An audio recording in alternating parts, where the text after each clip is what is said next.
Hello friends, అమ్మ చేతి వంట యూట్యూబ్ ఛానల్కు స్వాగతం. ఈరోజు నేను మీకు నెల్లూరు ఫిష్ పులుసు ఎలా చేసుకోవాలో ఈ వీడియోలో చేసి చూపిస్తాను. రండి వీడియో చూద్దాం. ఎంతో సింపుల్గా. ముందుగా ఒక బాణీ పెట్టుకొని 1 స్పూన్ ధనియాలు, 1 స్పూన్ ఆవాలు, 1 స్పూన్ మెంతులు, 1 స్పూన్ జీలకర్ర వీటిని లైట్ బ్రౌన్గా వేయించుకోవాలి. దీనిని ఒక మిక్సీ జార్లోకి తీసుకోవాలి.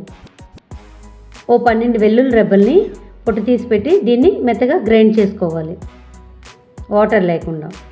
దీనికి 1 కిలో ఫిష్ ముక్కలు తీసుకొని 1/2 టీ స్పూన్ పసుపు, 4 టీ స్పూన్స్ కారం అండ్ టేస్టీకి సరిపడా ఉప్పు వేసుకొని ఒకసారి మిక్స్ చేసుకోవాలి.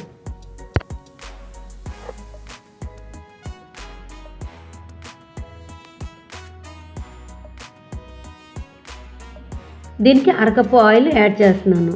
ఈ ఆయిల్ యాడ్ చేసిన తర్వాత అంతా చేత్తో ఒకసారి ఈ ముక్కలన్నిటికీ ఆయిల్ బాగా కలిపెట్టుకుంటాను. 2 మీడియం సైజ్ ఆనియన్ ముక్కలుగా కట్ చేసి వేసుకున్నాను. 1 మీడియం సైజు మామిడికాయ ముక్కల్ని కట్ చేసి వేసుకున్నాను. 2 టమాటీలని ముక్కలుగా కట్ చేసి వేసుకున్నాను. అండ్ 6 పచ్చిమిరపకాయలు చీల్చేసి వేసుకున్నాను. 1 రెమ్మ కరివేపాకుని వేశాను. వీటన్నింటినీ చేత్తో బాగా కలిపెట్టుకొని పక్కన పెట్టుకోవాలి. 50 గ్రాముల చింతపండు తీసి నానబెట్టి ప్యూర్ దీనిలో చేప ముక్కల్లో వేస్తున్నాను. ఇదంతా చేత్తో మళ్ళీ ఒకసారి కలిపెట్టుకోవాలి బాగా పట్టాలంటే. 1 కప్పు వాటర్ని యాడ్ చేశాను. వీటన్నిటిని మొత్తం మిక్సింగ్ అంటే కలిపేటట్టు స్టవ్ ఆన్ చేసి స్టవ్ మీద పెట్టుకుంటున్నాను.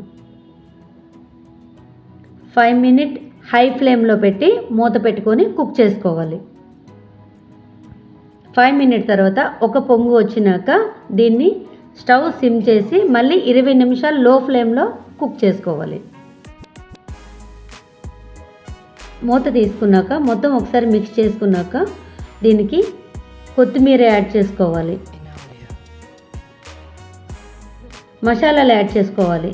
పక్కన పెట్టిన మసాలా యాడ్ చేసుకోవాలి. యాడ్ చేసుకొని ముక్కలంతటికి మళ్ళీ బాగా కలిపెట్టుకోవాలి. ఆ మసాలా మొత్తం దీనికి ముక్కలకి పులుసుకి బాగా పట్టే వరకు కలుపుకొని మళ్ళీ దీన్ని మూత పెట్టి ఒక 5 మినిట్ లో ఫ్లేమ్లో కుక్ చేసుకోవాలి.